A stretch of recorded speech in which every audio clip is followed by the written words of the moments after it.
There's a full-blown wave of corporate panic tearing through WNBA executive boardrooms right now. That calm, polished off-season filled with polite salary cap debates, it's gone, completely wiped out.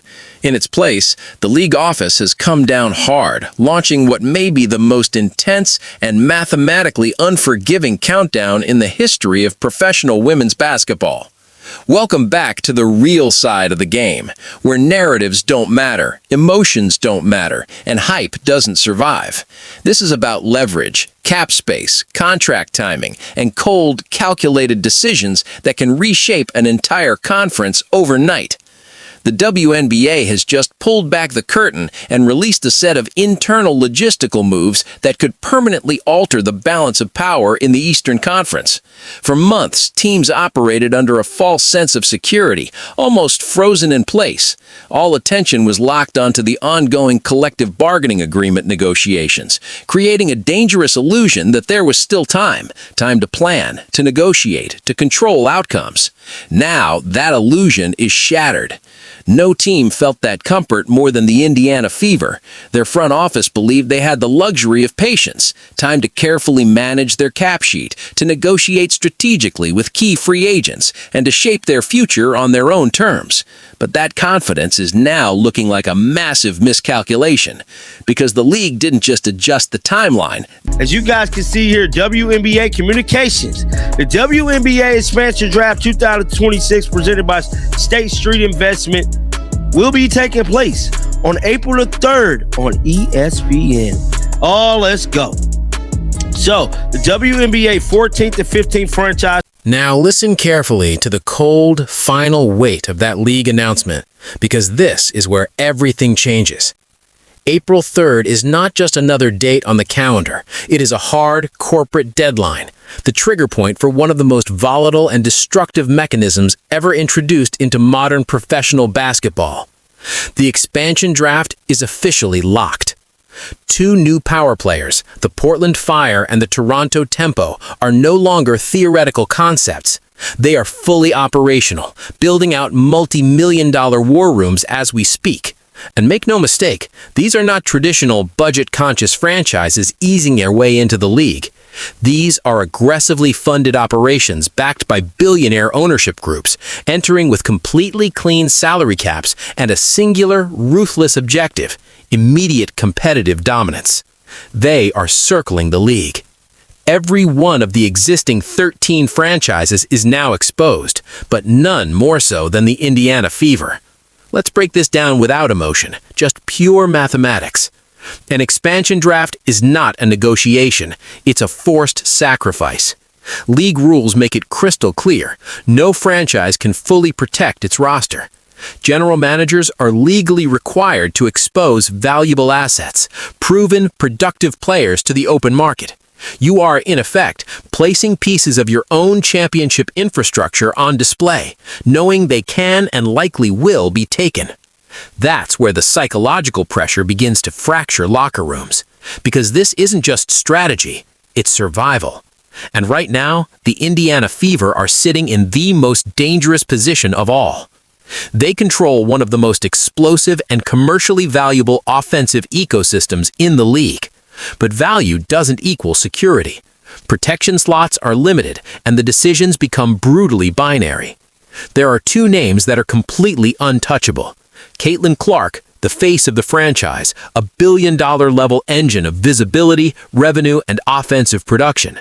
Aaliyah Boston Goes into detail. It says, in preparation for the expansion draft, each of the existing 13 teams will be required to submit the league office by Sunday, March 29th. The roster list that includes every player to whom the team has rights.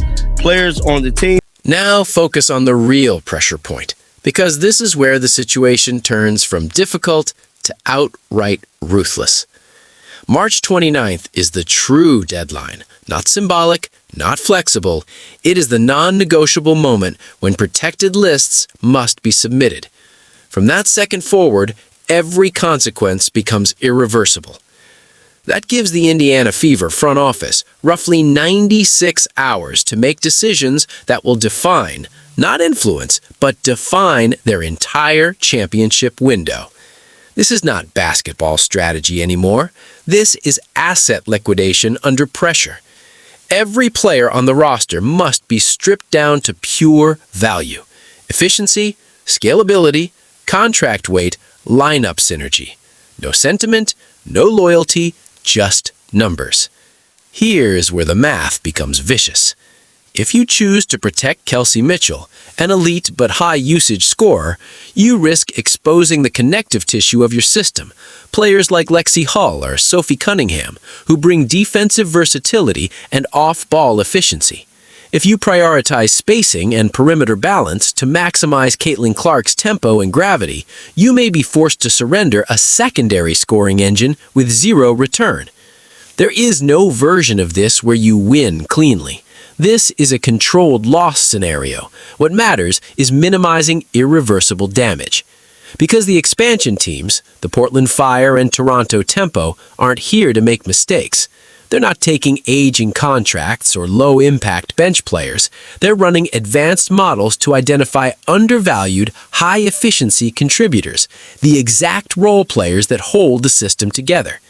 They will target transition enablers, defensive anchors on the perimeter, high-efficiency, low-usage connectors.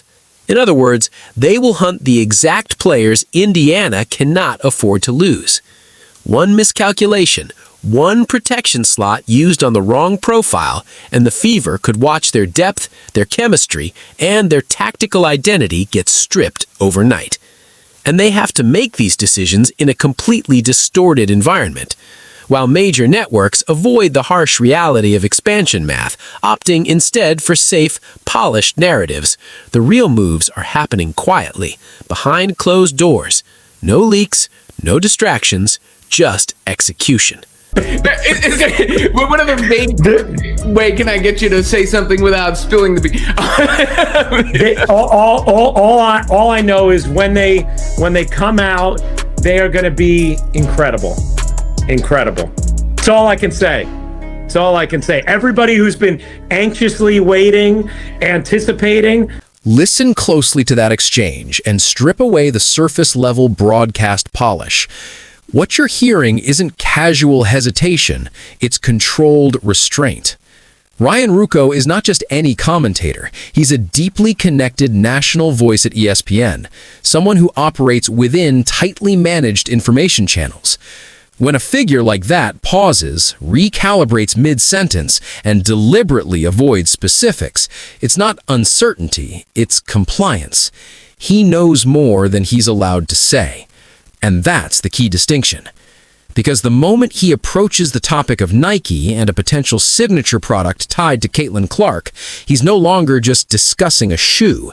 He's stepping into a controlled corporate narrative, one governed by embargoes, rollout strategies, and billion-dollar marketing timelines. That hesitation you're picking up on, that's the boundary line. In today's global sports economy, major product launches, especially from a company like Nike, aren't casually revealed. They're engineered events. Every detail, from design language to release timing, is synchronized across media, retail, and digital ecosystems.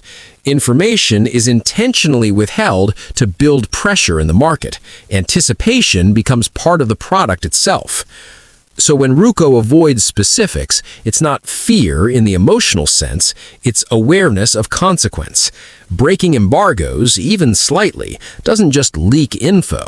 It disrupts a coordinated global campaign involving athletes, investors, retailers, and media partners. Now, zoom out to the bigger dynamic around Caitlin Clark. She represents more than on-court performance.